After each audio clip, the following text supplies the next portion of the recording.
வாழ்க வையகம், வாழ்க வையகம், வாழ்க வளமுடன். ஒரு வாழ்க குருவே துணை. உலகெங்கிலும் உள்ள அனைத்து தமிழ் நெஞ்சங்களுக்கும் கோடான கோடி நன்றிகளை தெரிவித்துக் கொள்கிறேன்.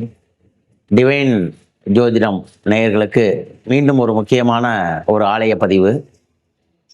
இந்த கோயில் சார் திரு இன்னம்பூர், அதாவது பாடல் பெற்ற ஸ்தலம்.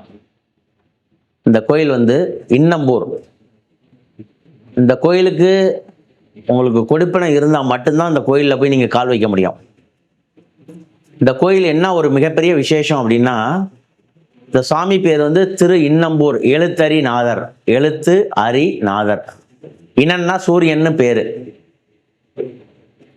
இந்த சுவாமி தஞ்சாவூர் பெரிய கோயிலோட இதனுடைய கருவறை மூலஸ்தானம் பெரியது. தஞ்சாவூர் பெருவுடையார் கோயில், பிரகதீஸ்வரர் கோயிலை விட இந்த கருவறை மிகப்பெரிய கோயில். ஒரு யானை போய் உள்ள வலம் சாமி கும்பிட்டுட்டு வரக்கூடிய கோயில். ஐராவதம்னு பேரு. இந்த சாமிக்கு இன்னொரு பேர் உண்டு, ஐராவதம், ஐராவதீஸ்வரர்னு பேரு. சாமியோட பேரு எழுத்தரி நாதர். இந்த கோயிலுக்கு என்ன ஒரு முக்கியமான கருப்பதிவு அப்படின்னா, யாரு முதல்ல குழந்தைகளை பள்ளிக்கூடத்துக்கு சேர்க்குறீங்களோ, இந்த கோயிலில் போய் பேனா, நோட்புக்கு, அதாவது எழுதுகோள் இதெல்லாம் எழுதி வச்சு எடுத்துகிட்டு இந்த பிள்ளைங்களை முதல்ல ஸ்கூலுக்கு சேர்க்கலாம்.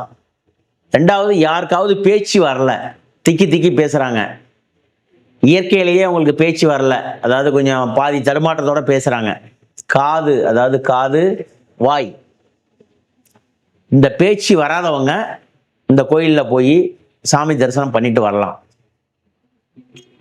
ரெண்டாவது, இந்த கோயிலில் முக்கியமானது அகத்தியருக்கு இலக்கணம் உபயோகிக்கப்படாத இலக்கணம் சொல்லப்பட்ட கோயில் இந்த கோயில். இலக்கணத்துடைய விளக்கம் அகத்தியருக்கு பாடமாக சொல்லி கொடுக்கப்பட்ட கோயில் இந்த கோயில், அகத்திய பெருமானுக்கே.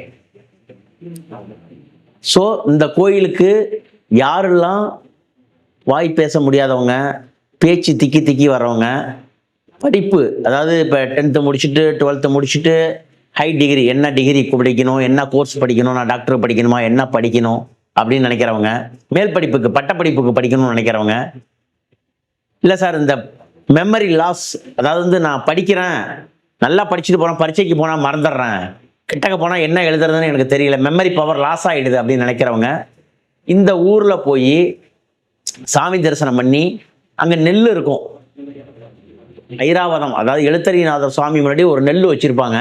அந்த நெல் மேலே 2 மந்திரம், ஓம் ஐம் ரீம், அதாவது 2 மந்திரம், அந்த மந்திரம் சொல்லுவாங்க. அங்கே உள்ள கோயில் குருக்களே சொல்லுவாங்க. நான் இப்போ ஒரு மந்திரம் சொல்லியிருக்கேன். ஓம் ஹரி ஹரி ஹரி அப்படின்னு ஒரு மந்திரம் இருக்குது. இந்த மந்திரத்தை சொல்லுவாங்க. இந்த மந்திரத்தை அங்கே எழுதணும். நீங்கள் அவங்க என்ன சொல்கிறாங்களோ அங்கே எழுதணும். ரெண்டாவது, உங்கள் பேரை எழுதணும். உங்கள் பேர் இப்போ பெருமாள்னா பெருமாள், ஐயப்பன்னா ஐயப்பன், முருகன்னா முருகன், இந்த மாதிரி யார் என்ன பேரோ அந்த பேரை எழுத சொல்லுவாங்க. அந்த நெல்லில் எழுதுனீங்கன்னா வாய் பேச முடியாதவங்க, படிப்பில் மெமரி லாஸ் உள்ளவங்க, இது மாதிரி பேச்சே வராமல் இருக்கிறவங்க, திக்கி பேசுகிறவங்க இந்த கோயிலில் போய் சாமி கும்பிட்டு பேச்சு நல்லா வந்துடும், சரளமாக வந்துடும். இந்த வாயிலேருந்து பேச்சு நல்லா வர்றதுக்கு செம்பருத்தி பூ இதழ் ப்ளஸ் அர்ச்சனை தேன். இந்த தேன் அந்த லிங்கத்து மேலே ஊற்றி அந்த செம்பருத்தி பூவோட காம்பு, செம்பருத்தி பூ இருக்கு பார்த்தீங்களா, அதோடைய காம்பை தொட்டு உங்கள் நாக்கில் எழுதுவாங்க. யாருக்காவது ரொம்ப நாளாக பேச்சு வரல சார், பேச்சு வருது, அம்மா அப்பா அப்படின்னு ஒரு வார்த்தை 2 வார்த்தை தான், முழு வார்த்தையும் பேச முடியல, இல்லை நல்லா இருந்து ஒரு சில பேருக்கு ஸ்ட்ரோக் வந்துடும், பேச்சு கம்மியாயிடும். ஸ்ட்ரோக் வந்ததுக்கப்புறம் முழு பேச்சு வராது. அது மாதிரி உள்ளவங்களும் இந்த கோயிலுக்கு போகலாம்.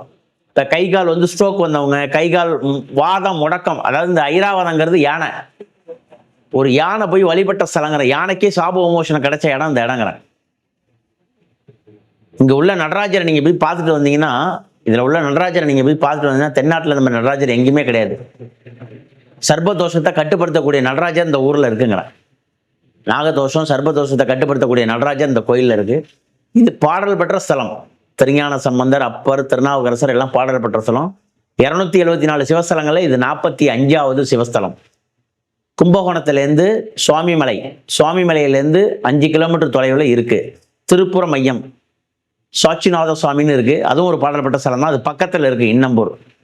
திருப்பரமையம் சாட்சிநாத கோயிலை பற்றி சொல்கிறேன் அடுத்த வீடியோவில் நான் சொல்கிறேன்.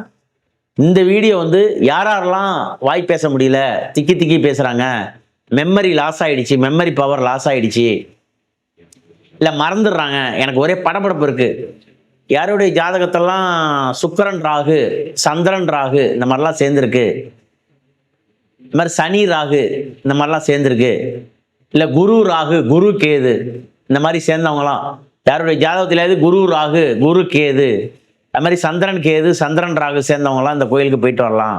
இவங்கள மனசு அலைபாஞ்சிக்கிட்டே இருக்கும். இந்த கோயிலுக்கு போயிட்டு வந்தீங்கன்னா சூப்பராகிடுவீங்க. என்ன 1வது சேர்க்க போகிற முதல் குழந்தைங்க, எல்கேஜி முடிஞ்சு பிரிகேஜி 1வது சேர்க்க போகிற குழந்தைங்க இந்த கோயிலில் போய் சாமி கும்பிட்டு வந்தீங்கன்னா இன்னும் சூப்பராக இருக்கும். முதல்ல பள்ளிக்கு சேர்க்கணும் குழந்தைகளை, முதல்ல பள்ளிக்கூடத்துக்கு சேர்க்கணுங்கிற குழந்தைங்களை தேனில் நாக்கத்தொட்டு எழுதி புஸ்தகம் நோட்டு எல்லாம் வச்சு எடுத்து சாமி கும்பிட்டு ஸ்கூலுக்கு அனுப்புனீங்கன்னா இந்த குழந்தை வந்து சிறப்பாக இருக்கும். இதுக்கு முன்னாடி ஸ்கூலுக்கு போய் 10th எக்ஸாம் வருது சார், எனக்கு மெமரி லாஸ் ஆகுது, நான் படிக்கணும், 10th 12th எக்ஸாம் நான் நல்ல மார்க் வாங்கணும், இல்லை வேறு படிப்பு அதாவது மெடிக்கல் நீட்டு சம்மந்தமான படிப்பு நல்லா படிக்கணும், அதாவது மேற்படிப்புக்கு நான் போகணும் அப்படின்னு நினைக்கிறவங்க இந்த கோயிலில் போய் சாமி கும்பிட்டு வரலாம். இந்த கோயில் வந்து மிக தொன்மையான கோயில், 2000 வருடங்கள் மிக பழமையான கோயில். இதுக்கு பேர் அம்பாள் பேர் வந்து சுகந்தா அம்பாள். இந்த அம்பாள் பேர் வந்து சுகந்தா அம்பாள்னு பேர். சுவாமி பேர் வந்து எழுத்தரி நாதர். இது பாடல் பெற்ற ஸ்தலம், 45வது ஸ்தலம். யாருக்காவது தனுசு லக்கணம், மீன லக்கணம், கன்னி லக்கணத்தில் பிறந்தவங்க இந்த கோயிலுக்கு கண்டிப்பாக போகணும். யாராவது ஆயில்ய நட்சத்திரம், கேட்டை நட்சத்திரம், ரேவதி நட்சத்திரத்தில் பிறந்திருந்தீங்கன்னா இந்த கோயிலுக்கு போய் சாமி கும்பிட்டு வாங்க. புதனுடைய நட்சத்திரம், புதன்னா கல்வி, புதன்னா படிப்பு, புதன்னா வேலை, ஃபைனான்ஸ் பண்ணுறவங்க, மார்க்கெட்டிங் பண்ணுறவங்க, புதன்னா கல்வி, ஆயில்யம் கேட்டை ரேவதி நட்சத்திரத்தில் பிறந்தவங்க இந்த கோயிலில் போய் சாமி கும்பிட்டு வந்தாங்கன்னா இன்னும் அவங்களுக்கு மேலும் மேலும் உயர்வை கொடுக்கும், நன்மையை கொடுக்கும். யாராவது அரசாங்க வேலையில் இருக்காங்க, அரசாங்க வேலையில் நிறைய தொந்தரவாக இருக்குது, அதாவது உயர் அதிகாரிகளுக்கும் இப்போ இராணுவத்தில் மிலிட்ரியில் கவர்மெண்ட் பொசிஷனில் இருக்கிறவங்களுக்கு பிரச்சனையாக இருக்குன்னா, ஏன்னா ஐராவதம் யானைன்னா குரு, யானைன்னா அரசாங்கம், ஐராவதம் வந்து யானை வந்து வழிபட்ட ஸ்தலம். அந்த கோயிலோட விமானத்தை பார்த்தீங்கன்னாவே, அந்த கோயிலுக்கு நீங்கள் போய் சாமி கும்பிட்டு விமானத்தை பார்த்தீங்கன்னாவே, அதாவது வந்து யானை எப்படி இருக்கோ அந்த வடிவத்தில், அதாவது ரவுண்டு வடிவத்தில் இல்லாமல் யானை வடிவத்தில் இருக்குங்கிற இந்த கோயிலோட விமானம் வந்து யானை வடிவத்தில் இருக்குது. 2வது வந்து இந்த கோயிலில் வேலை செஞ்ச வந்து கோயில் அர்ச்சகர் டெய்லி அந்த கோயிலோட கணக்கு வழக்க மண்ணங்கிட்ட போய் சொல்லணும். எல்லா நாளும் கரெக்டாக சொல்லிட்டு வந்துட்டார். ஒரு நாள் ஏதோ கணக்கு வழக்கு சொல்கிறப்ப குறைவாக இருக்குது. இந்த மாதிரி மன்னர் கேட்டால் நான் என்ன பண்ணுறதுன்னு தெரியாமல் முழிச்சுக்கிட்டு இருந்தப்ப அந்த கோயிலோட அர்ச்சகர், அதாவது கோவிலோடைய குருக்கள் புலம்பிட்டு இருந்தப்ப அவருக்கு பதிலாக போய் எழுத்தறிநாதரே இறங்கி மன்னனுக்கு முதல் நாளே போய் கணக்கு வழக்கெல்லாம் சொல்லிட்டு வந்திருக்கு. காலைல எழுந்திரிச்சு பார்த்தா நீ வந்து கணக்கு வழக்கெல்லாம் கொடுத்துட்டு போயிட்டே, அவனுடைய கணக்கெல்லாம் சரியாக இருக்க. இந்த சுவாமியை போய் பார்த்தீங்கன்னா ஜடாமுடியோடு இருக்கும். தன்னுடைய நேர்மையை சந்தேகம் அடைஞ்சி மன்னனை வந்து சந்தேகப்பட்டதுனால, மன்னனுக்கு வந்து இந்த குருக்கள் மேலே நேர்மையாக இருக்கானான்னு சந்தேகப்பட்டதுனால கணக்கு வழக்கு சுத்தமாக நீங்கள் பார்க்கணும். ஒரு ஆடிட்டர், யாராவது ஆடிட்டரில் வேலை பார்க்குறீங்க, ஆடிட்டிங் வேலை பார்க்குறீங்க அப்படின்னா, ஆயிலையும் கேட்டே ரேவதியில் பிறந்தவங்களா இருக்கீங்க, ஆடிட்டர் வேலை யாராவது வக்கீல், லாயர், ஆடிட்டர் இந்த மாதிரி வேலை பார்க்குறவங்க இந்த கோயிலில் போய் சாமி கும்பிட்டுட்டு வரணும்.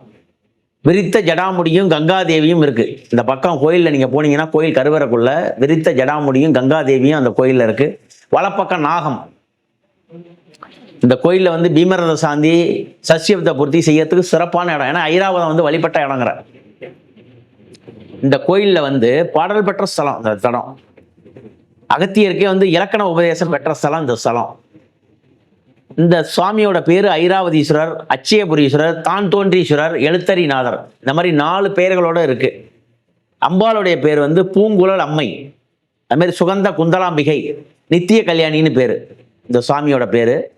இந்த கோயில் வந்து நீங்கள் காலையில் 6 மணிலேருந்து மதியம் 12 மணி வரைக்கும், சாயங்காலம் 4 மணிலேருந்து இரவு 8 மணி வரைக்கும் இந்த கோயில் திறந்திருக்கும். ஆயில்யம் கேட்டே ரேவதி நட்சத்திரத்தில் பிறந்தவங்க இந்த கோயிலுக்கு போகலாம். தனுசு லக்கணம், மீன லக்கணம், மிதன லக்கணம், கன்னி லக்கணம், இந்த 4 லக்கணத்தில் பிறந்தவங்களும் இந்த கோயிலுக்கு போகலாம். அதே மாதிரி சந்திரன் ராகு, சந்திரன் கேது, சனி ராகு, சனி கேது, அதே மாதிரி குரு ராகு, குரு கேது, இந்த மாதிரி யாருடைய ஜாதக கட்டத்தில் சேர்ந்துருக்கோ அவங்களாம் இந்த கோயிலுக்கு போயிட்டு வந்தீங்கன்னா மிக நன்மை உண்டாகும். இந்த கோயிலோட முக்கியமான விஷயம் என்னன்னா, துவாரபாலகர்னு சொல்ல டிண்டி முண்டின்னு பேரு. டிண்டி முண்டி இந்த மாதிரி துவாரபாலகர்னு இருக்கும், எல்லா கோயிலும் துவாரபாலகர் இருக்கும். இந்த கோயிலோட துவாரபாலகரை போகிறப்ப பார்த்தீங்கன்னா ஒரு அடக்கம் மாதிரியே இருக்கும். நீங்கள் போய் பார்த்தீங்கன்னா சரி. ஏன்னா இந்த யானையை காட்டு யானையை அடக்கம் பண்ணி ஐராவதம் பெற்ற ஊர் இந்த ஊருங்கிறார். ஸோ இந்த சிவாலயங்களில் வந்து துவாரபாலகர் வந்து சிறப்பாக இருக்கும். ரெண்டாவது வந்து இந்த கோயில் வந்து எங்கே இருக்குன்னா கும்பகோணத்துலேருந்து சுவாமிமலை 5 கிலோமீட்டர், அங்கேருந்து ஒரு 3 கிலோமீட்டர் தொலைவில் இருக்குது. இந்த சாமி வந்து சூரியனுடைய ஒளி சிவன் மேலே படும். வருஷத்தில் ஒரு முறை பங்குனி மாதத்தில் படும். ஸோ இந்த கோயிலில் பள்ளியில் சேர்க்குற குழந்தைங்களுக்கு கண்டிப்பாக போகணும். வாய் பேச முடியாத குழந்தைகளை கண்டிப்பாக அழைச்சிட்டு போகணும். திக்கி திக்கி பேசுகிறவங்கள அழைச்சிட்டு போகணும். ரெண்டாவது வந்து இந்த ஜாதகத்தில் இந்த மாதிரி இருக்கிறவங்க வந்து இந்த சாமி கும்பிட்டுட்டு வரணும். ஸோ முக்கியமான கோயில் இந்த இன்னம்பூர் எழுத்தறிநாதருங்கிற கோயில் வந்து குழந்தைகளுக்கு வந்து நன்மை செய்யக்கூடிய கோயில். பேச்சு வராதவங்களுக்கு வாக்கு வன்மையை, இந்த மாதிரி ஜோதிடம், வக்கீல், ஆடிட்டரு, வாக்கு புலமை, யாருக்காவது ஒருத்தர் ஜோதிடம் நல்லா பழிக்கணும் அப்படின்னு சொன்னால் வாக்கு புலமை, எப்படி கூத்தனூர் சரஸ்வதி கோயில் எப்படி நீங்கள் வாக்கு புலமைக்கு எடுத்துக்கிறீங்களோ அதே மாதிரி வந்து இந்த கோயிலில் போய் நீங்கள் சாமி தரிசனம் பண்ணி வந்தீங்கன்னா படிப்பு, கல்வி, வேலை இது எல்லாமே உங்களுக்கு நல்லபடியாக அமையும். ரெண்டாவது வந்து இந்த கோயிலில் வந்து கைலாய காட்சி கொடுத்த ஊர் இந்த ஊர். இந்த சாமி வந்து கைலாய காட்சி இங்கே நடந்திருக்கு. இந்த ஊரில் போய் நீங்கள் சாமி கும்பிட்டு வந்தீங்கன்னா பூக்கொம்பு நாயகி நித்திய கல்யாணின்னு பேர். பூக்கொம்பு நாயகி அம்பாளுடைய பேர். அம்பாளை பார்த்தா அவ்வளோ ஒரு அழகாக இருக்கும், அவ்வளோ ஒரு லட்சணமாக இருக்கும், அழகாக இருக்கும். சாமி தரிசனம் பண்ணிட்டு வந்தீங்கன்னா நீங்கள் வாழ்க்கையில் வெற்றி அடையலாம். ஆடிட்டர் வேலையில் உள்ளவங்க போகலாம், லாயர் வேலையில் உள்ளவங்க போகலாம், ஜோதிட துறையில் உள்ளவங்க போகலாம். ரெண்டாவது வாய் பேச முடியாதவங்க போகலாம். இப்படி உள்ளவங்க இந்த கோயிலில் போய் சாமி தரிசனம் பண்ணிட்டு வந்தீங்கன்னா மிக சிறப்பாகிடும், நல்லாயிடும். கண்டிப்பாக ஒவ்வொருவரும் இந்த கோயிலுக்கு போய் பலனடைய வேண்டும்னு சொல்லி நம்ம டிவைன் ஜோதிடர் மூலயமா நம்ம ஆன்மீக ஜோதிட வழியாக நான் கேட்டுக்கிறேன். மேலும் அடுத்த ஆலய பதிவில் ஒரு வீடியோ உங்களுக்கு சொல்கிறேன். மிக்க மகிழ்ச்சி, நன்றி, வாழ்த்துக்கள் சார். வாழ்க வளமுடன், வாழ்க வளமுடன். வாழ்க